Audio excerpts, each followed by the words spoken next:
Isn't it the case that we should always stay true to ourselves, which means that we ought to know who we are and organize our lives in ways that are compatible with our personalities? When we look for a partner, for example, we look for someone that we're compatible with, and in regards to education and work, we need to do something that fits our characteristics. However, not knowing who we are seems to be a problem. But luckily, this problem can be solved by taking a personality test, by talking to a counselor, or perhaps by going on a long solo trip around the world to, quote-unquote, find ourselves. Because, after all, our true selves lie somewhere hidden deep within. Right? Well, according to Michael Poet, Harvard professor of Chinese history and author of the book The Path, this way of thinking is extremely limited and even dangerous when it comes to how we live our lives.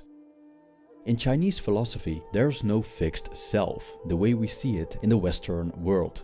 Who we are and what we could become is much more tangible than a fixed set of characteristics that define a personality. This Eastern self is always evolving, changing, losing and gaining, and isn't so much defined by what's within, but by what we do.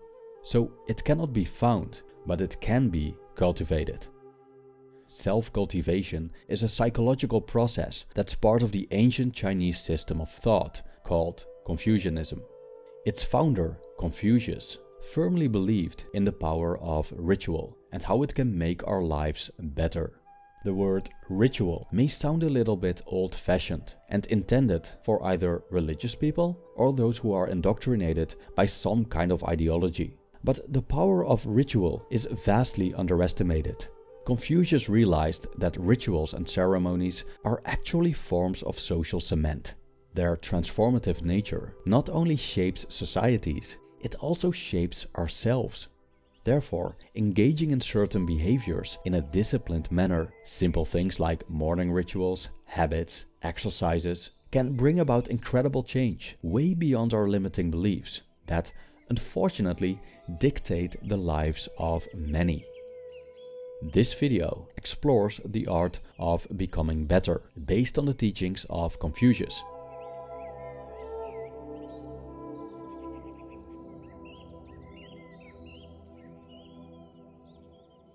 Confucius was a philosopher and politician in ancient China, born in the 6th century BC in the vassal state of Lu. Because of his dissatisfaction with the ruling aristocrats, he created a way of life and governance that later became known as Confucianism. The Confucian teachings, which would later determine the lives of millions of people, are still more than relevant in modern-day China. Confucius emphasized morality, order, and respect, and is geared towards social harmony, which can be achieved through traditions, ceremonies, and of course, rituals. Here, we see a fundamental difference between Confucianism and its counterpart Taoism. Taoist sage Zhuangzi, for example, pleaded against these artificial ways of living that will only disturb the natural course of things. A Taoist embraces our natural state and approaches life conformable to the flow of nature with minimal interference. A Confucianist, however, acknowledges our inborn natural state, but sees us, humans, as diamonds in the rough, as agents of great potential. Because through practice and training, we can become better, more skilled at life, more integrated, more virtuous. Self-cultivation is about enhancing and perfecting how we act and relate to each other, which can bring about tremendous positive change on a personal level as well as a communal level. So how does this self-cultivation work? To understand this, we first need to understand the self. With the help of personality tests, counselors, and self-help books, we seem to have totally figured out who we are. Some people even fetishize their newly found personality type, as they fully identify themselves with it, to a point that they cling to it. Unfortunately, this enchains them to a very limited view of who they are. Michael Poet is very clear about one aspect of modern Western civilization. He stated that the way we think about the self is wrong. As opposed to existing beliefs, the Chinese view the self as a fragmented, non-fixed phenomenon.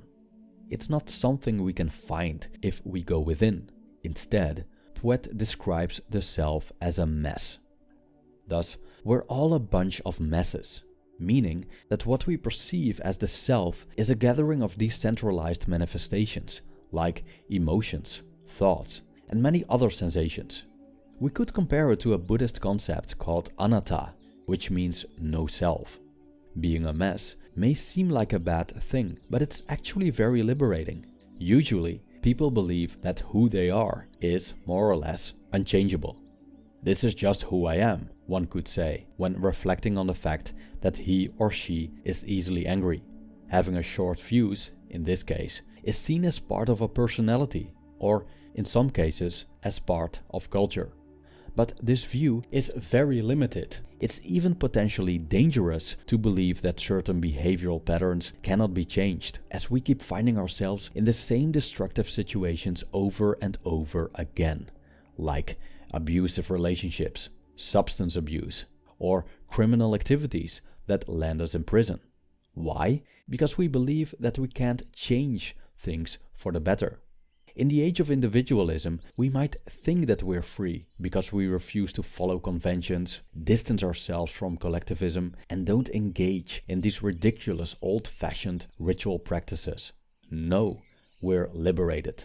We're free to be our authentic selves. But the danger of taking such a stance is that we become rigid in regards to who we are. We might find ourselves becoming eccentric to such a degree that the world becomes alien and even hostile to us, and vice versa. We might forget that for a great part this condition is a choice, not a condemnation. What we think we are is always changing, evolving, reacting to outside circumstances. This makes us far more malleable than we think. Self-cultivation is the art of using this malleability to our advantage, so we stop focusing on who we are, but instead on what we can become. Now, how does this work? Self-cultivation can be used to enhance and perfect ourselves in ways that improve the quality of life. In Confucianism, we basically ought to cultivate ourselves into better people in regards to virtue. But the essence of cultivation can work into any direction, meaning that we can also cultivate bad habits. But let's assume that we all have the same goal, a state of flourishing. In that case, context is important. It requires a sensitivity for which behaviors optimally fit certain circumstances. Eventually, we might find out that our current behavior is getting us nowhere. So we decide to change it. We decide to become better. But how? Well, it's essential to realize that we're basically a bundle of patterns. Oftentimes, we aren't even aware of these patterns and how they keep us from looking beyond our possibilities. As Poet stated, our habits limit what we can see, access, sense, and know. So it's almost impossible to change unless we apply the cure. Ritual. Now, what characterizes rituals is that we momentarily break with the mundane, or with our normal state. We experience an immediate interruption of our existing patterns and adopt new ones, even if it's just for a brief moment. However, as Confucius realized, engaging in these rituals periodically will result in long-term changes over time. Let's take a look at the Remembrance of the Dead, for example, which is a Dutch ritual held annually on the 4th of May. The goal of this ritual is to commemorate all civilians and members of the armed forces of the Kingdom of the Netherlands who have died in wars or peacekeeping missions since the beginning of the Second World War.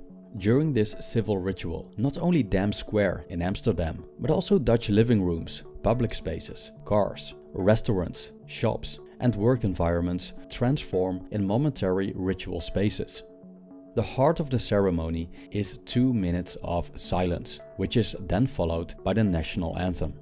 For participants, this ritual breaks with their everyday lives. By taking part in it, we temporarily let go of our usual behavior and take on a role, that of a Dutch citizen, who is deeply connected with a collective past and to Dutch identity with all its values and beliefs, like liberty and tolerance. Now, this is where the magic happens. According to annual research, this ritual as a whole and the emotions and thoughts that are involved evokes feelings of solidarity and connectedness. It basically helps to keep the Dutch Dutch. So, for a community, ritual not only functions as social cement, it also changes its members psychologically. Confucius realized this more than 2,500 years ago. Hence, his teachings emphasize the importance of ritual. But how can we use this mechanism to better ourselves, especially when we don't live in a ritualistic community?